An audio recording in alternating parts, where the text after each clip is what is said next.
दोस्तों नमस्कार। सिर्फ 5 महीने पहले प्रधानमंत्री नरेंद्र मोदी वाशिंगटन पहुंचे थे। अमेरिकी राष्ट्रपति के साथ मिलकर उन्होंने भारत और अमेरिका के बीच जो व्यापार है उसको कितने गुना ज्यादा बढ़ाया जा सकता है, इसका पूरा लब्बो लुबाब रखा गया था। और जब अमेरिकी राष्ट्रपति ट्रंप ने शपथ ली तो उसके बाद पहली बैठक विदेश मंत्रियों की हुई, जिसमें जापान, ऑस्ट्रेलिया, भारत और अमेरिका के विदेश मंत्री थे। वो बैठक क्वाड को लेकर थी। यानी शपथ के लेने के दिन तक या उसके बाद की परिस्थिति फरवरी तक भी अमेरिका के निशाने पर चीन था। चीन को किसी भी हाल में रोकना था, इसीलिए पहली बैठक क्वाड को लेकर हुई। और विदेश मंत्रियों की इस बैठक में एक सहमति बनी कि क्वाड की बैठक अब भारत में होगी, यानी 2025 में ही, साल के अंत में। उसके अगले महीने जब प्रधानमंत्री फरवरी में पहुंचे तो इस पर सहमति बनी कि अमेरिकी राष्ट्रपति ट्रंप भारत आएंगे। भारत के प्रधानमंत्री ने भी न्योता दिया और व्हाइट हाउस ने अपने तौर पर सहमति जताई कि हां, क्वाड की बैठक इस वर्ष भारत में होनी है तो अमेरिकी राष्ट्रपति शामिल उसमें जरूर होंगे। और तमाम परिस्थितियों के बीच अमेरिकी पत्र, वो न्यूयॉर्क टाइम्स हो या फिर ट्रंप के करीब का फॉक्स न्यूज ही क्यों ना हो, तमाम टैरिफ के हल्ले गुल्ले के बीच भी भारत और अमेरिका के बीच प्रगाढ़ रिश्तों का जिक्र दोनों ने किया। जबकि न्यूयॉर्क टाइम्स खुलकर अमेरिकी राष्ट्रपति के साथ खड़ा होता नहीं है। यहां तक कि वहां के न्यूज चैनल CNN ने भी इस दिशा में कदम बढ़ाए कि भारत और अमेरिका के बीच, यानी मोदी और ट्रंप के बीच, रिश्ते प्रगाढ़ होंगे। लेकिन एक झटके में बीते 5 महीनों में जो हुआ वो इसलिए कहीं ज्यादा महत्वपूर्ण है। उस वक्त भारत के विदेश मंत्री ने पहली बैठक में जो शिरकत की थी क्वाड को लेकर, जनवरी 2025 में, शपथ के अगले दिन ही, वह विदेश मंत्री एक वक्त चीन के, भारत के राजदूत रह चुके हैं चीन में। इस बार जब SCO की बैठक हो रही है और सबसे बड़ी बैठक यह मानी जा रही है, सबसे महत्वपूर्ण यह बैठक मानी जा रही है, इसमें भारत के विदेश मंत्री की मौजूदगी नहीं है। भारत के विदेश मंत्री इससे पहले जा चुके हैं, आप यही कहेंगे। इससे पहले तो नेशनल सिक्योरिटी एडवाइजर डोभाल भी जा चुके हैं, लेकिन वो जरूर बैठे हैं साथ में। और विदेश सचिव की मौजूदगी है। विदेश सचिव वही जो ऑपरेशन सिंदूर के बाद जब ये कहने सामने आए थे तो पत्रकारों के सवालों का जवाब नहीं दे पाए थे। सिर्फ 2 लाइन पढ़े थे उन्होंने कि अब ऑपरेशन सिंदूर खत्म हो रहा है और भारत पाकिस्तान के बीच सीजफायर हो गया है। शाम के 6 बजे थे। उसके बाद से एक झटके में विदेश सचिव मिस्त्री गायब हो गए और उसके बाद विदेश मंत्रालय के प्रवक्ता इस दौर में लगातार सामने आने लगे हैं। यह एक भूमिका है, इसलिए क्योंकि इस बरस के अंत में अब अमेरिकी राष्ट्रपति ट्रंप नहीं आएंगे, जिन्हें क्वाड की बैठक में आना था। हो सकता है इस बरस के अंत तक रशिया, चाइना और इंडिया की बैठक हो जाए, या फिर उससे हटकर चीन के राष्ट्रपति शी जिनपिंग दिल्ली पहुंचेंगे। भारत के प्रधानमंत्री ने जो बातचीत की उसमें न्योता दिया। उस न्योते को लेकर अभी तक कम्युनिस्ट पार्टी ने कोई सहमति नहीं जताई है, जो जरूरी होता है। लेकिन बावजूद इसके एक सहमति इनकार ना करने को लेकर भी है कि हम इनकार नहीं कर रहे हैं। 2025 के जनवरी का महीना और 2025 के साल में बीतते बीतते हर दिन भारत की राजनीति के भीतर का संकट, भारत की इकोनॉमिक्स का संकट और भारत की अंतर्राष्ट्रीय कूटनीति में व्यापक बदलाव। क्या यह सिर्फ एक परिस्थिति है जिसमें भारत ने बार बार कहा कि अमेरिकी सामानों को भारत आने नहीं दिया जाएगा, किसानों को इससे बहुत नुकसान होगा, पशुपालकों को बहुत नुकसान होगा, छोटे उद्योगों को बहुत नुकसान होगा? लेकिन क्या वाकई अगर चीन के साथ सहमति बन पड़ी तो चीन का जो माल, चीन तो एग्रेरियन रिवॉल्यूशन का प्रतीक है और एग्रीकल्चर के क्षेत्र में उसने जो कमाल किया हुआ है, वो भारत के बाजार में चाहे तो एग्रीकल्चर का माल भी एक झटके में डंप कर सकता है। यह परिस्थिति अमेरिका के साथ नहीं है, लेकिन चीन के साथ ऐसी परिस्थिति जरूर है। और जहां तक भारत के छोटे उद्योगों का सवाल है, उन उद्योगों में पैसा किसका लगेगा, वो व्हाइट हो या ब्लैक हो, इस देश के भीतर कौन सी यूनिट किस तर्ज पर लगेगी, पैसा किसी भी रकम, किसी भी करेंसी, किसी भी तौर पर आ जाए, भारत के प्रधानमंत्री को यह मंजूर है। और उन्होंने खुले तौर पर गुजरात में अपने भाषण में इसका जिक्र भी किया है। यह दूसरी भूमिका है। तीसरी परिस्थिति है, इस देश के भीतर किसानों से ज्यादा बड़ा संकट इस देश के कॉरपोरेट का है। वही कॉरपोरेट जो सत्ता के साथ प्रधानमंत्री मोदी के प्रधानमंत्री बनने के बाद से अपने नेटवर्थ को बढ़ाता चला गया, उसमें विस्तार आता चला गया। देश के भीतर उसने कमोवेश हर क्षेत्र में कदम रख दिया और अंतर्राष्ट्रीय बैंकों में उसकी पहुंच पकड़ मजबूत हो गई, क्योंकि साथ में प्रधानमंत्री थे। एक आंकड़ा सामने है जिसके मुताबिक रिलायंस के ऊपर तकरीबन 3,79,000 करोड़ का कर्ज है। उसमें से 21,562 करोड़ डॉलर में है, यानी 2.9 बिलियन डॉलर कर्ज है। टोटल जो है वो 43.24 बिलियन डॉलर है, यानी रिलायंस के ऊपर डॉलर का कर्ज बहुत ज्यादा नहीं है। लेकिन अडानीज के ऊपर जो कर्ज है वो 50-50% है। 50% भारत का, 50% बाहर का, यानी कुल कर्ज जो है वह 2,60,000 है, 2.6 लाख करोड़ का है। उसमें से 1.3 डॉलर है, 1.3 रुपीस है, 1.3 लाख करोड़। यानी दुनिया के बाजार से भारत के कॉरपोरेट पैसा उठाते रहे हैं और भारत के भीतर के टॉप 20 या 50 कॉरपोरेट को अगर आप ध्यान दीजिएगा तो इनका लिया हुआ कर्ज वेस्टर्न कंट्रीज के साथ है, अमेरिका के साथ है, और डॉलर की शक्ल में इनका पूरा का पूरा बिजनेस भी है। डॉलर और करेंसी की लड़ाई अमेरिका लड़ रहा है। एक सवाल भी पूछा गया था, उस सवाल में वाइस प्रेसिडेंट ने कहा था आप क्या जिक्र कर रहे हैं, और वहां के फाइनेंस मिनिस्टर ने तो बकायदा फॉक्स न्यूज पर इंटरव्यू देते वक्त कहा इस वक्त रुपया सबसे कमजोर है। वो एक मैसेज था कि हम चाहें तो एक झटके में रुपए को 100 रुपए पर ला सकते हैं एक डॉलर के मुकाबले, जो अभी लगभग एक्सचेंज रेट में जाइएगा तो 90 तक हो चुका है।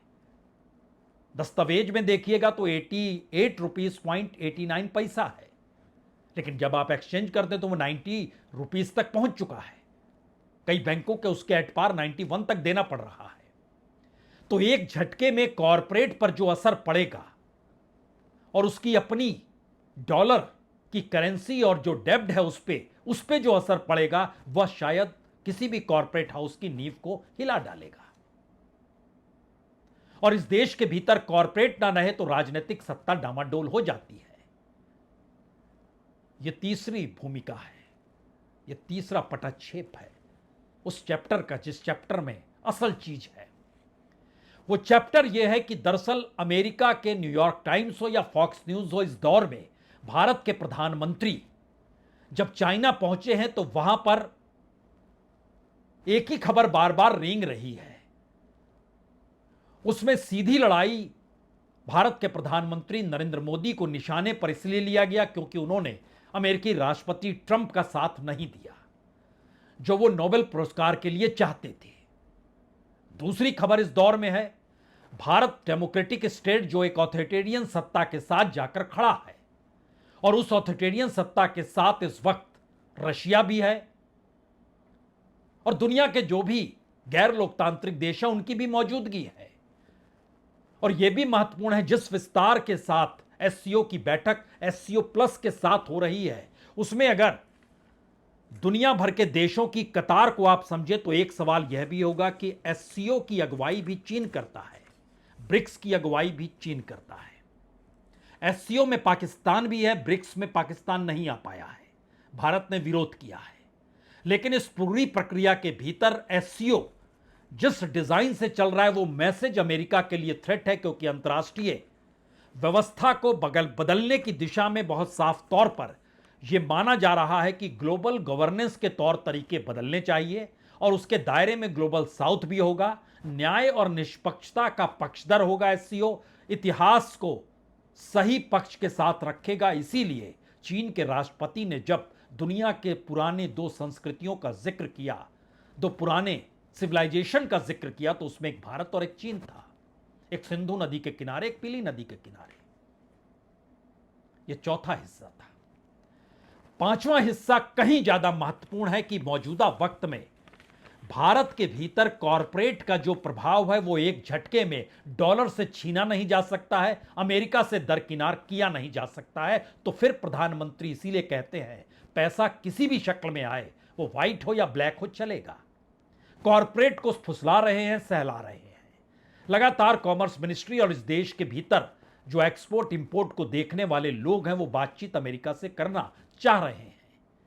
अमेरिका अपने तरफ से फोल्डर बंद कर चुका है और यह मैसेज उसका बहुत साफ है कि भारत के प्रधानमंत्री जिस रास्ते पर निकल पड़े हैं उसमें अमेरिका को भी बहुत कुछ सोचना पड़ेगा। यह तीसरी खबर न्यूयॉर्क टाइम्स और फॉक्स न्यूज की है। हम सिर्फ दो स्थिति का जिक्र सिर्फ इसलिए कर रहे हैं क्योंकि न्यूयॉर्क टाइम्स ट्रंप के साथ खुले तौर पर नहीं, फॉक्स न्यूज खुले तौर पर ट्रंप के साथ रहा है, लेकिन पहली बार अमेरिका को लेकर सुर दोनों परिस्थितियों में भारत को निशाने पर लेते हुए उसके कटघरे में प्रधानमंत्री मोदी को अमेरिका का मीडिया खड़ा कर रहा है।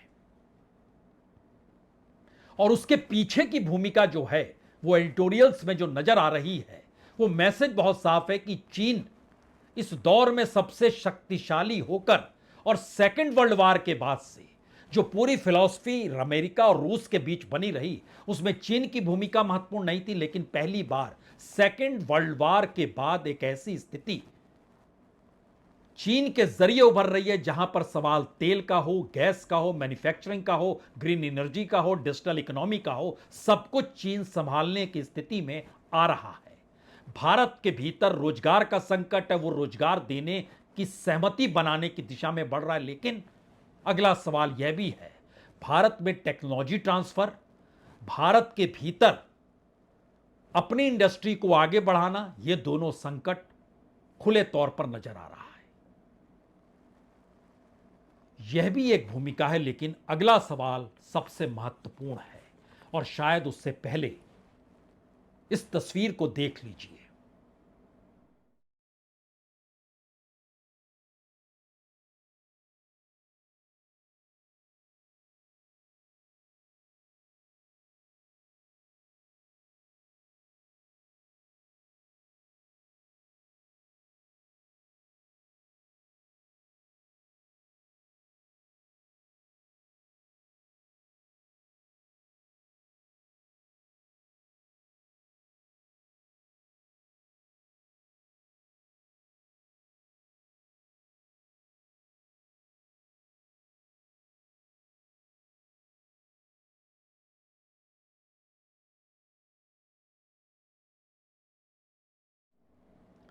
प्रधानमंत्री मोदी का शी जिनपिंग से हाथ मिलाना, दोनों के प्रतिनिधिमंडल का आमने सामने बैठना, और आपने ध्यान दिया प्रतिनिधिमंडल में जयशंकर नहीं है। जो चीन के जानकार हैं, चीन में भारत के राजदूत रह चुके हैं, जिसका जिक्र हमने इससे पहले किया।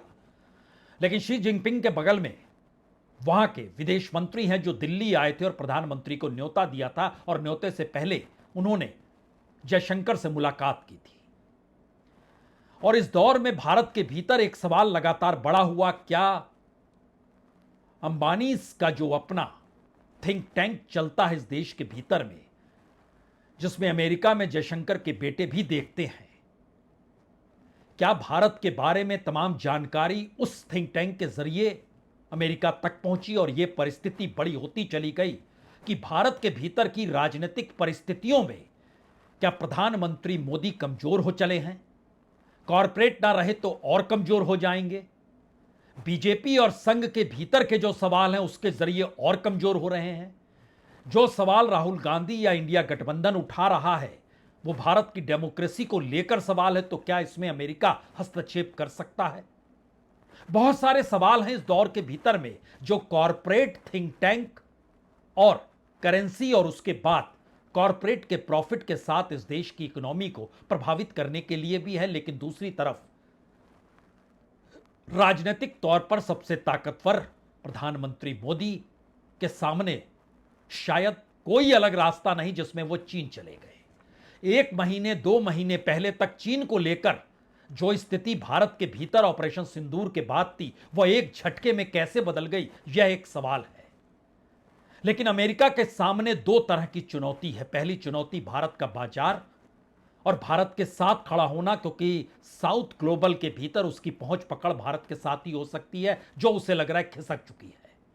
और खिसकने की वजह उसे यह लग रहा है, वहां के अखबारों के जरिए रिपोर्ट को समझे तो भारत के प्रधानमंत्री ने बिल्कुल अपने रुख को एक झटके में बदल लिया। और शायद चीन के अखबारों में और अमेरिकी अखबारों में यह मानकर चला जा रहा है कि इस वक्त चीन के डिप्लोमेट्स के सामने सबसे महत्वपूर्ण वक्त है। चीन की कम्युनिस्ट पार्टी के सामने आने वाले वक्त में दुनिया कैसे वो देखना चाहता है और बनाना चाहता है, जो कि अमेरिकी प्रभाव से मुक्त हो। जी, अमेरिकी प्रभाव से मुक्त हो, उस दिशा में वो काम कर रहा है। इसीलिए इस एससीओ की बैठक के भीतर का सच, अमेरिका और इंडिया के बीच तनाव चीन के लिए एक अवसर है। मध्य एशिया के 20 से ज्यादा नेताओं की मौजूदगी है। बीजिंग 3 सितंबर को बकायदा अपने मिसाइल और युद्धक विमानों की सैन्य परेड निकालेगा। और जो 22 देश इस वक्त एससीओ में मौजूद है, उसमें से 18 देश के राष्ट्राध्यक्ष की मौजूदगी वहां पर उस वक्त होगी, भारत की हालांकि नहीं होगी। और इस पूरी प्रक्रिया में शी जिनपिंग अपने भाषण में इतिहास, कूटनीति, सेना की ताकतों को मिलाकर दुनिया की नई व्यवस्था या कहे परिवर्तन की दिशा में, जिसमें अमेरिका का दबदबा ना रहे, उसको खत्म करने की दिशा में यह पूरा तालमेल बैठाया गया है। और ध्यान यह भी देना होगा कि इस बैठक के भीतर कौन है। 2001 में एससीओ बना था, उस वक्त चीन था, रूस था, कजाकिस्तान था, किर्गिस्तान था, ताजिकिस्तान था, उज्बेकिस्तान था। 2017 में भारत और पाकिस्तान जुड़े, उसके बाद ईरान और बेलारूस जुड़े, यानी 10 देश हो गए। इस बैठक को इसलिए एससीओ प्लस कहा जा रहा है क्योंकि इसमें पर्यवेक्षक देश के तौर पर अजरबैजान है, आर्मेनिया है, कंबोडिया है, तुर्की है, मिस्र है और भारत के पड़ोसी मालदीव, नेपाल, म्यांमार यह भी मौजूद है। और अतिथि देश के तौर पर इंडोनेशिया, लाओस, मलेशिया, वियतनाम, इन देशों की भी मौजूदगी है। यानी कुल 22 देश शामिल हैं। इसमें से 18 कंट्री शामिल होंगी 3 सितंबर को, जब अपने हथियारों का प्रदर्शन बीजिंग में सैन्य परेड के जरिए किया जाएगा। और आसानी से समझें तो दुनिया की आधी आबादी एससीओ के साथ है। 25% भूभाग एससीओ के भीतर है, 25% जीडीपी एससीओ के साथ है। और इन सब के बीच बड़ा सवाल यह है कि एक तरफ एससीओ, दूसरी तरफ ब्रिक्स। ब्रिक्स से भी कहीं ज्यादा बड़ा हो पाने की स्थिति में नहीं, क्योंकि 9 देश जो एससीओ के भीतर भी हैं, वो ब्रिक्स के भीतर भी हैं। हालांकि ब्रिक्स भी 10 देशों का हो चुका है, 10 और अतिथि देश के तौर पर उस पर मौजूद हैं। लेकिन बड़ा सवाल यह है कि चीनी डिप्लोमेट्स और चीन की कम्युनिस्ट पार्टी इस दौर में एससीओ को दुनिया की सबसे अहम बैठक के तौर पर बनाने में लगी है। ब्रिक्स अगले साल भारत में होगा। भारत अपनी महत्ता को समझ रहा है या प्रधानमंत्री मोदी इस हकीकत को जान रहे हैं कि अगर अमेरिका उनकी गद्दी को डिगाना चाहेगा और वो जिस रास्ते चल पड़ा है, तो उसमें अभी से बड़े बड़े देशों को साथ लेना पड़ेगा। हो सकता है यहां पर 2 सवाल आपके जहन में हो: भारत का वोटर, भारत की जनता, भारत के भीतर की बेरोजगारी, भारत का किसान, भारत का मजदूर, भारत के भीतर 99% वह लोग जिनकी प्रति व्यक्ति आय दुनिया में अभी भी सबसे कम की श्रेणी में आती है, और दुनिया के 1%, भारत के 1% लोग जो दुनिया की प्रति व्यक्ति आय में सर्व से ऊपर नजर आते हैं, उस 1% की ताकत और महादेशों में रूस और चीन का साथ। क्या यह मैसेज काफी नहीं है? उस पूरी की पूरी बैकग्राउंड को बताने के बाद एक बिल्कुल नई परिस्थिति चीन के साथ प्रधानमंत्री मोदी ने इस दौर में खड़ी की है, क्योंकि अंतर्राष्ट्रीय तौर पर एक तरफ ट्रंप खड़े हैं, दूसरी तरफ मोदी खड़े हैं। लेकिन इन सब के बीच अभी तक शी जिनपिंग अमेरिका के निशाने पर नहीं है। लेकिन शी जिनपिंग का पूरा साथ चाहिए, लेकिन कम्युनिस्ट पार्टी के भीतर से अभी भी पूरी सहमति भारत के प्रधानमंत्री को लेकर नहीं आई है। लेकिन अगला सवाल यह भी है, भारत की अपनी जरूरत क्या है? क्या वाकई किसानी को लेकर जो संकट अमेरिका के रास्ते था वो बिल्कुल खत्म हो जाएगा? और जिस तरीके से खाद तक का संकट चीन दूर करता है तो आने वाले वक्त में खाद के साथ बीज का संकट वो दूर नहीं करेगा। और आने वाले वक्त में ट्रैक्टर का जो सामान होता है उससे लेकर खेती में के उपयोग में लाए जाने वाले तमाम संसाधन ही नहीं बल्कि हर उस टेक्नोलॉजी का कच्चा माल चीन से आता है, यह हर कोई जानता है। तो शायद इसीलिए बार बार जो जिक्र किया गया उसको ध्यान देना होगा। प्रधानमंत्री मोदी ने 3 बातों का जिक्र बार बार किया। आत्मनिर्भर भारत, आत्मनिर्भरता का मतलब यहां पर कॉरपोरेट के पास पैसा होना चाहिए, कॉरपोरेट के लिए रास्ते निकलने चाहिए। कॉरपोरेट का कमजोर होना भारत की राजनीति को कमजोर कर देगा, मौजूदा राजनीतिक सत्ता के सामने संकट आ जाएगा। आत्मनिर्भरता, वो ब्लैक हो या व्हाइट हो, वो कॉरपोरेट के साथ खड़े होना होगा।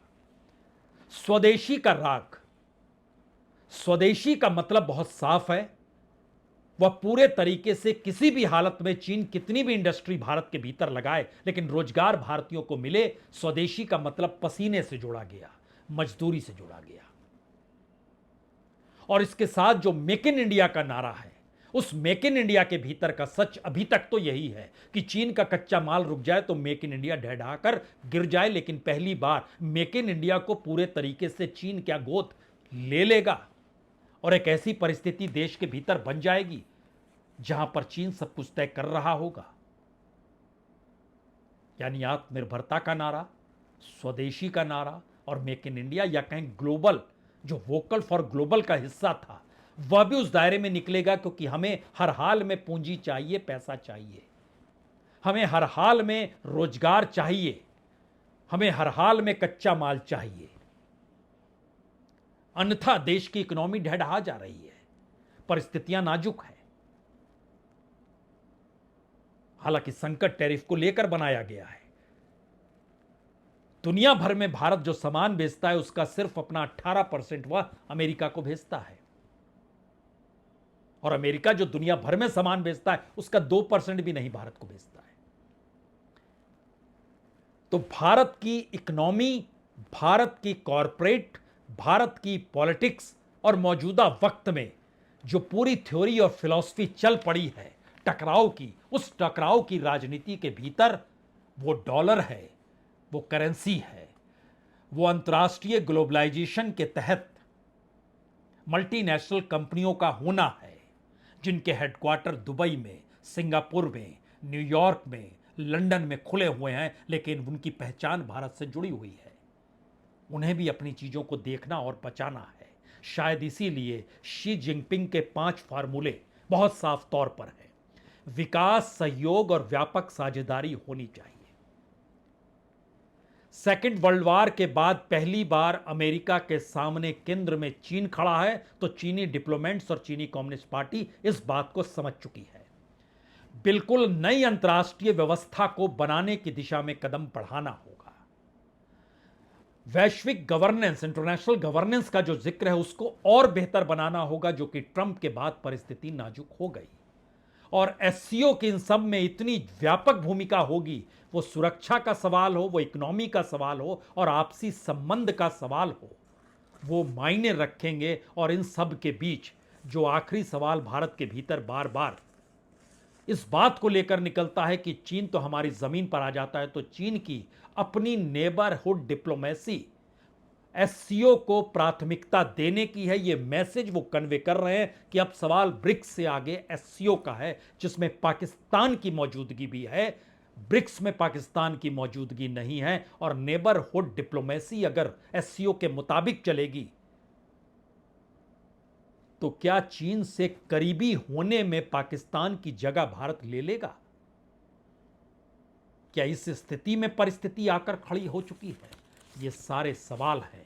लेकिन शायद अंतर्राष्ट्रीय तौर पर आजादी के बाद भारत की बदलती हुई डिप्लोमेसी में यह बिल्कुल एक नया पार्ट है, जिसमें भारत की अपनी राजनीतिक सत्ता, भारत के अपने कॉरपोरेट, भारत के अपने किसान, भारत की अपनी इकोनॉमी और भारत की अपनी दुनिया के अलग अलग देशों के साथ द्विपक्षीय व्यापार संबंध, सब कुछ या तो दांव पर है या एक नई बिसात को बिछा रहा है।